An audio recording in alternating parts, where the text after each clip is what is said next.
All right, y'all. So a while back, I was presented with um, a few kind of thoughts that I had. Um, y'all know me. I'm kind of a out the box thinker, right?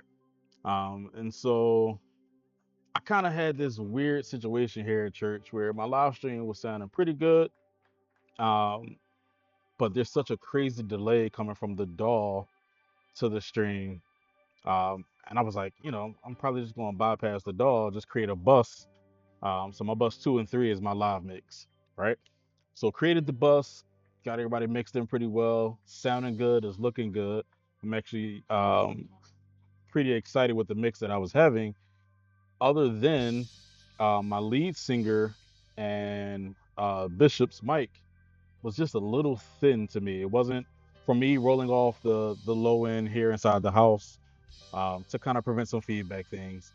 Um, it was just a little thin. Drums were nice and full, keys nice and full. Everything was kind of balanced well.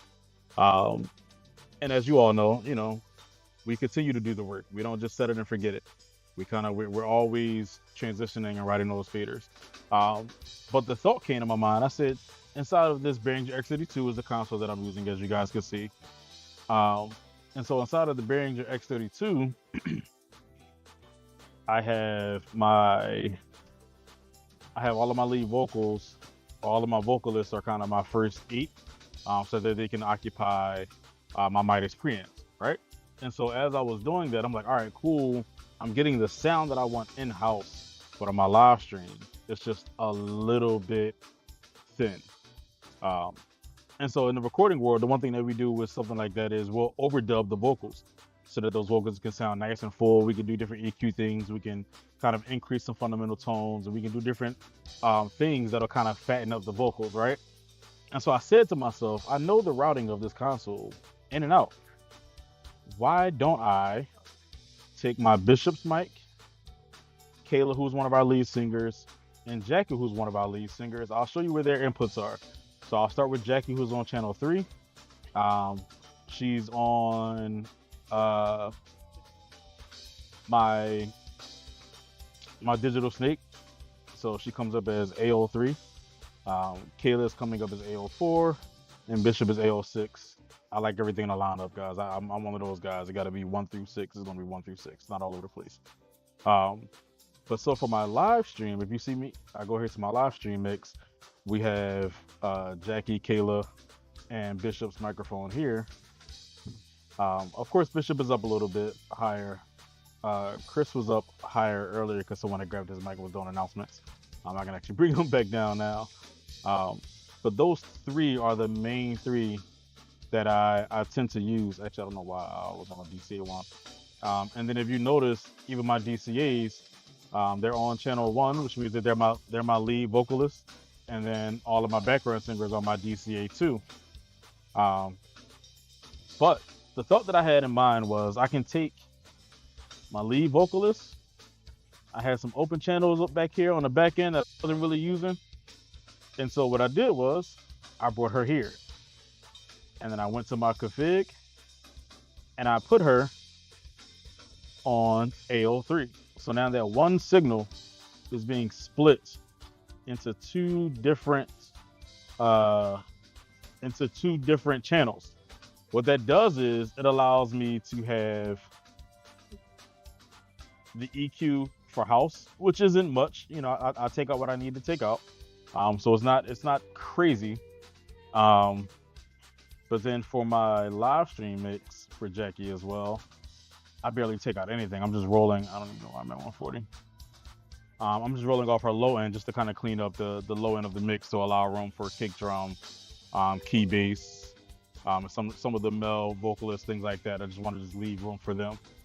And so what I did in the actual routing, I'll show you guys, 25 through 32, and I just set those here.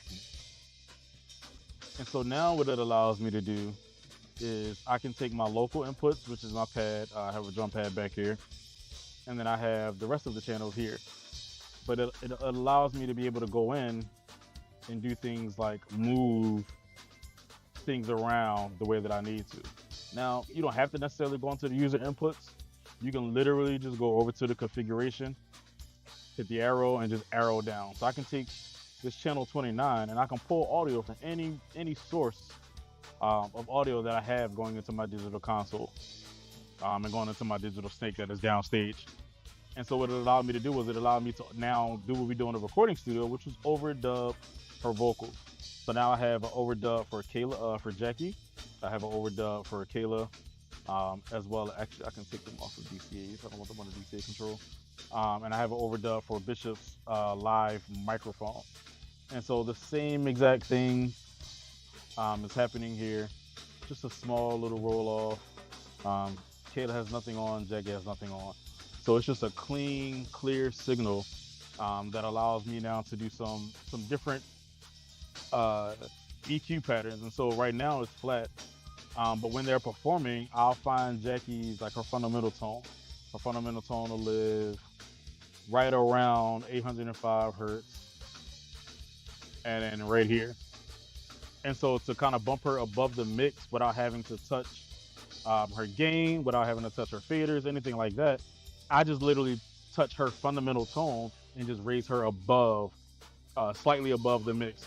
If you guys know anything about me, I love balance. I love for you to hear the drums just as clearly as you hear the vocals, just as clearly as you hear the keys, and without it sounding distorted or muddy. That's a different session that I can do later on, talking about how to do proper gain staging and things like that, so that you can actually get a really balanced mix versus your vocals are here and then your keyboard and your bass and your guitar and your drums and all that stuff is sitting here. That's a weird offset of a mix. So if you guys want to, you can go back and look at the live. I'll probably post a link to the live in a comment or in the description of this, so that you guys can go back and take a listen to it. But yeah, just a quick little tutorial on how to overdub. For those that have an X32 and you're not using all 32 channels, if you have some open channels available that you want to try to fatten up some vocals or do some different things with vocals, you can definitely do that. One key thing that I would say as well is to work on your panning. And so my panning is contingent upon specifically where they're standing on stage. It allows everyone to kind of have space in the room so that everyone isn't just coming out smack dab in the center, just shooting straight down the mono line, screaming at everybody. I like to create space inside of my mixes. So I pan people, I pan the drums. My keyboards are coming in stereo left and right, so they're already panned left and right the way that they're supposed to be. And so because of that, it literally just allows me to create a really good feeling mix, as well as one that sounds good. I want it to sound good and I also want it to feel good to the listener, which is another reason why I even have these choir mics that are paying hard left and paying hard right. Those things sound amazing when they're panned properly. I'm able to actually pick up people inside the congregation, clapping their hands, rejoicing. And all of these things are accomplished by me leaving room in the mix so that everyone can be present. Thank you all for listening.